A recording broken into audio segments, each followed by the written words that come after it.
Bonjour et bienvenue, content de vous retrouver pour ce que vous attendez tous, Retail Day. Vous savez, le Retail Day, en fait, c'est la version actionnaire individuelle de ces grandes rencontres pour les investisseurs institutionnels où on présente des pépites de la cote.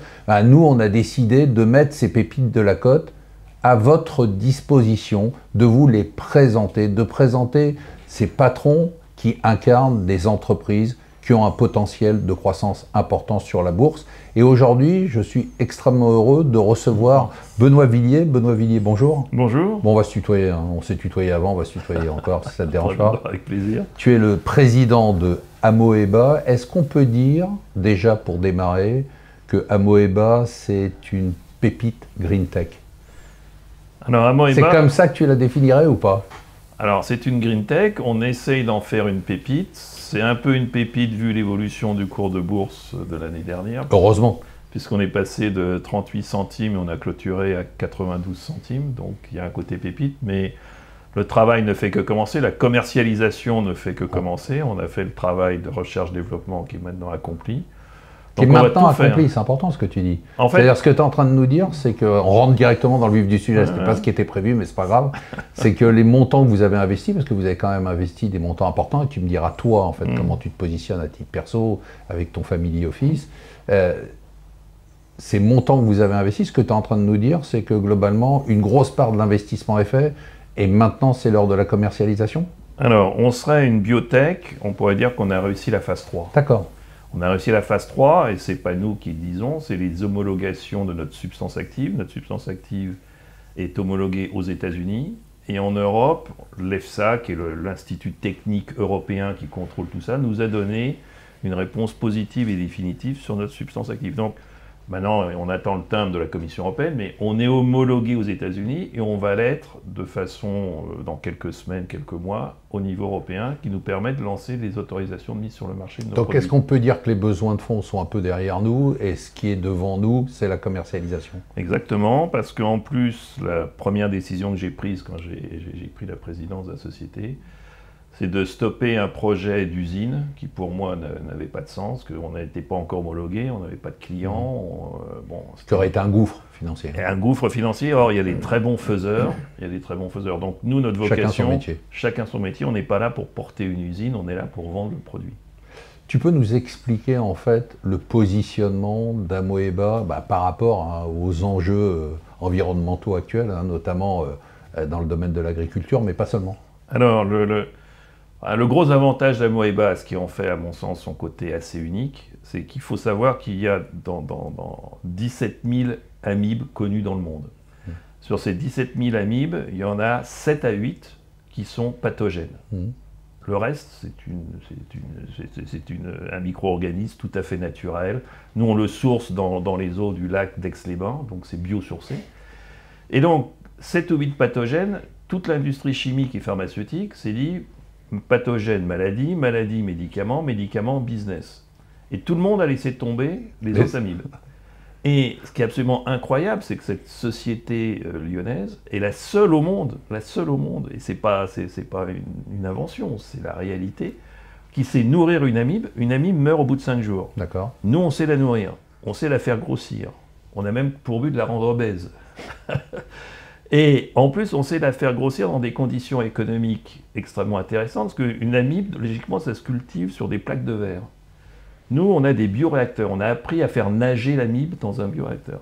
Et un bioréacteur, c'est équivalent à un terrain de football de plaques de verre.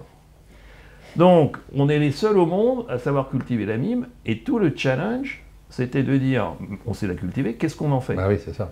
Et encore une fois, on vient donc d'être homologué dans le monde de l'agriculture aux États-Unis et en Europe, et on a trouvé des applications cosmétiques, puisque maintenant on est registré dans le code INCI. Le INCI, c'est la codification qui vous permet d'être un ingrédient cosmétique, et on vient de recevoir l'homologation Cosmos, qui veut dire ingrédient naturel, ainsi de suite. Donc on a 2 secteurs de développement. Un, c'est l'agriculture, et 2, c'est la cosméto. Alors, tu peux nous expliquer, alors, moi je ne suis pas du tout un spécialiste, je ne suis pas un technicien, je pense que les gens qui nous regardent ne le sont pas non plus. l'utilisation, on a bien compris ce que vous faites, vous développez des amides, vous les rendez même obèses. Je ne sais pas si c'est une bonne idée, mais... Oui, c'est une bonne idée parce qu'il faut une biomasse. Plus il y a d'amibes, plus on peut en faire quelque chose. Mais qu'est-ce qu'on en fait? C'est ça, c'est quoi l'utilisation pratique de l'amibe? L'utilisation pratique de l'amibe, d'abord, on en fait un lisa d'amibe, c'est-à-dire que c'est une amibe qui est morte, qu'on fractionne, qui garde sa substance active, et cette substance active en fait, par exemple, dans le monde agricole, un fongicide extrêmement efficace. D'accord. Donc on protège les plantes et on est un fongicide efficace. Ce qui est très important, c'est qu'on est dans le schéma qui mobilise l'univers agricole, et on a un très fort soutien des filières, très fort soutien du ministère de l'Agriculture, parce que c'est tout le débat du chimique versus le naturel. Ouais. Donc nous, qui est au cœur du débat de l'agriculture. On est au cœur du débat de l'agriculture. D'accord. Et vous apportez une solution alternative? Oui, parce qu'on apporte une solution naturelle. Je vais juste vous donner un exemple. Le mildiou, tout le monde connaît le mildiou. Ouais, bien sûr. Le mildiou est traité avec du cuivre. Il faut savoir que les terres agricoles, mais pas en France, partout, sont remplies de cuivre. On étouffe la terre avec le cuivre. Avec notre produit, et on l'a prouvé, on a fait 600 essais dans 19 pays, donc on a des données. Ben, si vous voulez, vous réduisez le cuivre par 83%, vous divisez par 6 la dose de cuivre, vous rajoutez notre produit, vous avez la même efficacité que 100% du cuivre. Ouais, donc là, on a une utilisation pratique, massive. Massive. Et en plus, nous, ça marche sur la banane, ça marche sur la vigne, ça marche sur les céréales, ça marche sur les légumes. On a vraiment un produit qui est assez extraordinaire. C'est pour ça qu'on a ce soutien pour accélérer la mise sur le marché de nos produits. Donc ça, c'est pour l'agriculture. Oui. Pour la cosméto, tu peux nous donner une application? Alors, cosméto, en fait, c'est un anti-aging. On reconstitue le derme et l'épiderme. On a fait des études... Ne me regarde pas quand tu dis ça, je trouve ça un peu... Non, t'es parfait, t'es absolument merci. Parfait. Tu dois utiliser notre produit, d'ailleurs, c'est pour ça. Bah, si je suis parfait, non. Donc, pour faire simple, on a fait des études in vitro, donc sur des peaux reconstituées, et les gens nous ont dit, vous faites partie des 10% supérieurs de tout ce qu'on a testé depuis qu'on existe. Donc on a fait du in vivo, et en effet, on a constaté des reconstitutions du derme, de l'épiderme, ainsi de suite. Et donc, on a été présenter ça à des techniciens, si vous voulez, des grandes marques, et ils ont dit, bon, bah, nous, Banco, ça nous intéresse, quoi. Et encore une fois, ce qui est très important à comprendre avec Amoeba, c'est que si ça marche, on est les seuls à pouvoir proposer cette solution. Mais ça paraît dingue. Mais ça paraît dingue. Une boîte de 20 personnes à Lyon est la seule. Et on a 10 ans d'avance, et c'est pas... Demain, quelqu'un dit, bon, Amoeba, ça marche, allez, boum, je pars dans l'amibe. Avant de nourrir l'amibe, savoir la nourrir, savoir la produire dans les bioréacteurs, il faut 8 à 10 ans. Parce que vous avez fait, il y a combien d'années Amoeba? Amoeba a été créé il y a 14 ans. Ouais, 14 ans, beaucoup d'argent investi. Et donc aujourd'hui, comme tu le dis, on est plutôt dans la phase de déploiement. Bah maintenant, ça veut dire pratiquement, parce que bon, tu sais bien, les actionnaires individuels aiment les chiffres, ça veut dire qu'aujourd'hui, on peut anticiper du chiffre d'affaires quand, de quel ordre. Je ne te demande pas de guidance, bien évidemment, on est bien réglementé, mais est-ce qu'aujourd'hui on peut se dire, bah ça y est, on part en production et puis on va faire du chiffre? Alors aujourd'hui, on est en train de sélectionner les faiseurs, parce qu'on est en négociation avancée. Il y a un point qu'on a publié.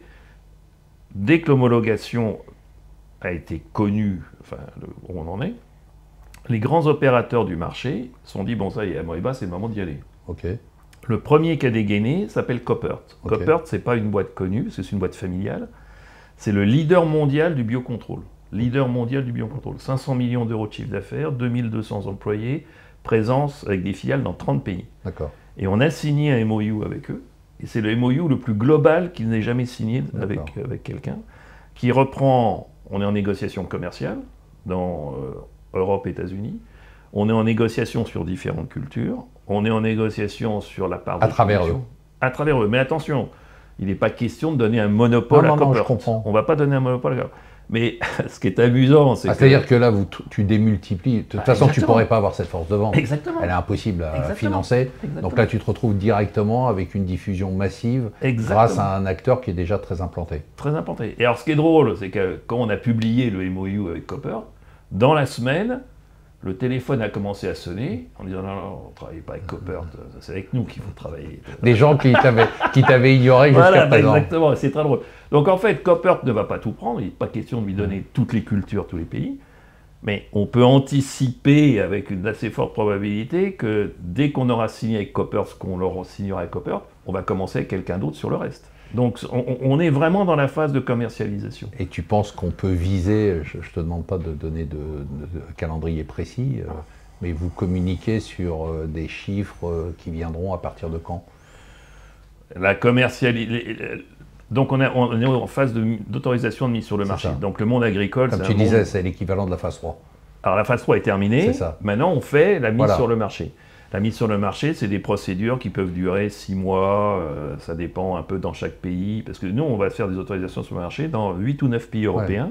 Aux États-Unis, on a déposé des demandes d'autorisation de mise sur le marché, d'homologation en Californie. Donc, on va dire qu'en fin 2025-2026, on va commencer à commercialiser. Ça, c'est pour le... Et donc, c'est demain. C'est quand même demain. Par rapport à une boîte qui a 14 ans, c'est demain. Et sur la cosmétique... la cosmétique, c'est assez ouvert. Ce qu'il faut savoir, c'est que le coding key n'est pas reconnu en Chine. Or, la Chine, c'est le premier marché cosméto. Donc, moi, j'ai été en Chine avec notre directeur général pour trouver un accord avec une entreprise qui nous permette d'avoir l'homologation chinoise. Et à partir de ce moment-là, ça démarre. Il y a déjà des entreprises avec qui ils veulent travailler avec nous, qui ne vendent pas en Chine. Ce sont des boîtes de taille plus moyenne, mais les grosses boîtes veulent qu'on soit en Chine pour avoir... non pas une recette chinoise, une recette reste du monde, mais une seule recette. Donc on travaille là-dessus. Donc c'est ça tes objectifs à court et moyen terme. Aujourd'hui, d'un point de vue stratégique, à part ce que tu viens de nous décrire, qui est donc le démarrage de la commercialisation avec des acteurs majeurs pour avoir une diffusion la plus large possible. Exactement. Est-ce qu'il y a d'autres objectifs dans la société? Est-ce qu'il y a de la recherche d'autres applications? Est-ce qu'il y a de la recherche d'autres produits? Ou est-ce qu'aujourd'hui, l'idée, c'est de se dire, on a investi, on a développé, aujourd'hui on a une formidable ressource, on va l'exploiter. Donc, je vais dire que moi j'ai une sentence peut-être un peu basique, mais auquel je tiens depuis, je suis un homme âgé, donc je répète les mêmes choses depuis longtemps. Je sais ce que tu dis. J'ai le même problème. No long term without short term. Moi, quand je suis arrivé dans la société, on m'a dit, Benoît, la banane en 2028. On oublie la banane en 2028. Nous, on est en 2000. Moi, je suis arrivé décembre 23, on est en 2024 et 2025. No long term without short term. Donc maintenant, on focus sur la création de la valeur, captation de la valeur, retour sur investissement, on fait de l'argent. Non, ça, c'est tout ce qu'aiment entendre les gens qui nous regardent. Mais alors là, j'allais te demander, fais-nous un petit topo à la fin pour expliquer pourquoi il faut investir sur un mais moi, je suis un investisseur comme les gens qui. Justement, tu vas nous expliquer. Comment tu es arrivé? Parce que tu as pris la direction de la société il y a un peu plus d'un an, c'est ça? Il y a un peu plus, en décembre 23, à Noël 23.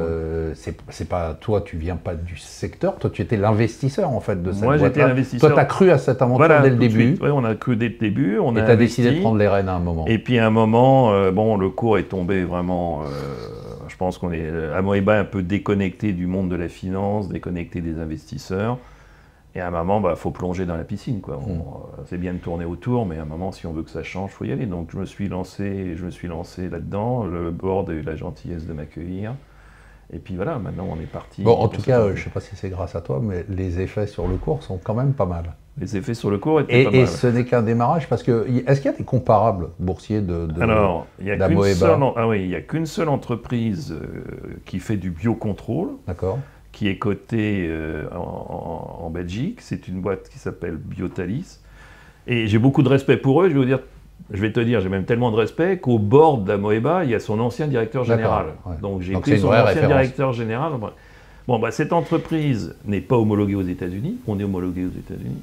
En Europe, ils seront homologués dans 2 à 3 ans. D'accord. Pas du tout homologués. Ils n'ont pas de cosméto, donc ils n'ont pas de deuxième axe de développement. Et la market cap de cette société est le double de celle d'Amoeba. Donc on a du potentiel. Donc moi, honnêtement, j'y crois, quoi. Voilà. Benoît, juste pour terminer, tu as un peu défloré le sujet, mais en conclusion, d'abord merci d'être venu. En conclusion, est-ce que tu pourrais dire aux gens qui nous regardent, puisqu'on a beaucoup d'actionnaires individuels, qui s'intéressent d'ailleurs beaucoup à la valeur, parce qu'on a eu beaucoup de marques d'intérêt avant, quand on a dit qu'on t'invitait, Est-ce que tu pourrais donner tes arguments pour investir aujourd'hui dans Amoeba? Écoutez, moi, mes arguments sont relativement simples. Tout le monde cherche à être unique, pour des raisons historiques qui sont ce qu'elles sont. Amoeba est une société qui offre des solutions uniques que personne ne peut concurrencer pour le moment. Deux, ces solutions fonctionnent, puisque nous sommes homologués aux États-Unis, en voie d'homologation en Europe, c'est question de semaines et de mois. On a une diversification cosméto qui a des effets positifs. Unique, ça marche, et un cours de l'action qui est vraiment bas, comparé à ce qu'on peut voir avec l'autre entreprise cotée. Donc, quand on combine les trois, moi je suis très content d'avoir investi dans cette entreprise. Oui, parce qu'il faut rappeler quand même que tu es le principal actionnaire. Voilà, on est le family office est le principal actionnaire de l'entreprise. Donc voilà. Là, tu sais de quoi tu parles. Voilà. Benoît, merci. Je rappelle que tu es président d'Amoeba. On a bien compris, et je pense que vous avez bien compris, qu'Amoeba était une pépite. On se retrouve dans quelques instants.